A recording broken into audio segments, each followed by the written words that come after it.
I have a prophetic word I'm going to share. This is truly one of the most disjointed uh, prophetic dreams I've had.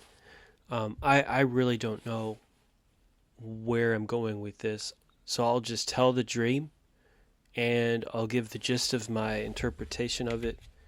But there's enough elements in the dream for me to be inclined to believe that it's from the Holy Spirit.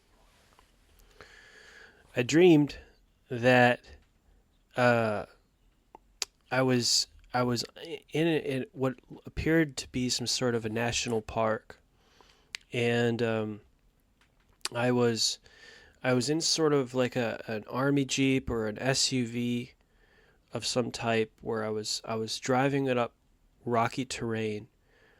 I was driving it up this rocky terrain, and on a mountain. I want to say something mountain like Colorado or some really ruggedy Rocky Mountain type place, and and I now I'm driving through a creek where there's boulders all over the creek. And my vehicle is so all terrain that it's like a Hummer almost, where I'm able to just drive through the creek, and it slopes upward. And when I get to the end of the slope, there's a little creek type waterfall with a bunch of smoothed off boulders at the top. And I'm like, oh, I better stop this thing or I'm going to go down this waterfall cliff. At this point, Leonard Ravenhill's book, Why Revival Tarries, went through my mind. No explanation whatsoever. But the thought seems to be that through the principles in Why Revival Tarries, the principles of holiness and prayer, you can experience spiritual growth and reach a sort of tipping point with the Holy Spirit, the waters of the Holy Spirit. And the fact that I was in a Hummer, an all-terrain vehicle, seems to imply almost maybe missionary, go into those hard, unreached people group type areas. So I get out of the vehicle and uh, I go down the side of the waterfall so I don't fall off or something. And I notice that I'm by a military installation, and there's soldiers down there, hundreds of feet down there past the waterfall. So there's some sort of like a army base or something like that. There's soldiers over there. I have no idea what that's supposed to mean. So then I walk through and I find that uh, there is a slope interconnected with a uh, a ramp of some type, or staircase where there's a gap, and there's a bunch of skateboarders who are trying to jump the gap. And I'm sitting there examining it, almost warning them, don't hurt yourself, because I've done this before. And I warned them, please don't roll your ankles. Keep your ankles firm if you're going to jump. I mean, if you really are going to jump off this thing with your skateboard, make sure that you keep your ankles really, really firm so they won't roll when you land.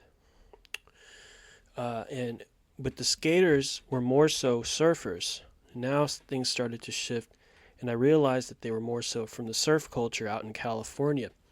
And they had long hair, and they were all surfers. And I realized that these surfers were actually from the 1960s or the 1970s. And they were surfers, and this was in close proximity to Leonard Ravenhill's Why Revival Tarries impression thought. This is how disjointed this thing is.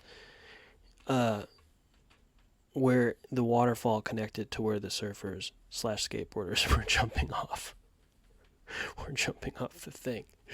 I think that that's a hearkening back to the Jesus movement, and maybe even to Ray Comfort, who I know is in evangelism, used to be a surfer when he was a young man with long hair, and read Leonard Ravenhill's Why Revival Tarries. That could be a reference to him. It might not be. It might just be a reference to surf culture and reaching that subculture with Leonard Ravenhill type content. Okay. Now I'm moving on to through another area, and I go into a building, and Charlton Heston is sitting over on a couch, and he's just kind of wanting to keep to himself. He was kind of didn't want to talk to anybody. So he's sitting over on this couch or in some sort of a lobby area next to a gift shop of some type. And Charlton Heston, if you don't know, was Moses in the Ten Commandments. Okay. And he was also Ben-Hur, and he was in a lot of other movies after that. But in this scene in my dream, I want to ask him a couple of interview questions. I asked him, can I ask you some interview questions? And he didn't really look very enthusiastic about the whole thing, but he obliged. He said, okay, yeah, you could go. I forget what all of them were, but I remember asking him spiritual questions. And he didn't like that. He didn't want to answer spiritual questions because he wanted to maintain his reputation as a reputable Hollywood actor. And he didn't want to disclose his personal spiritual beliefs because that might, come into conflict with his acting career. The last question I asked him, I remembered, was, did you experience anything supernatural on the set of Ten Commandments? At which point he said, I'm going to have to ask you to leave, or I can't answer that, or something like that. So that was that.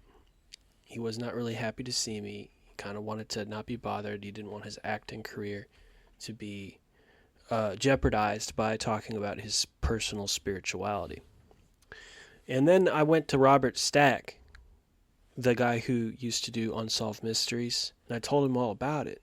And he said, oh yeah, Charlton Heston's a good guy. And that's the end of the dream. So, what does this mean? I don't know.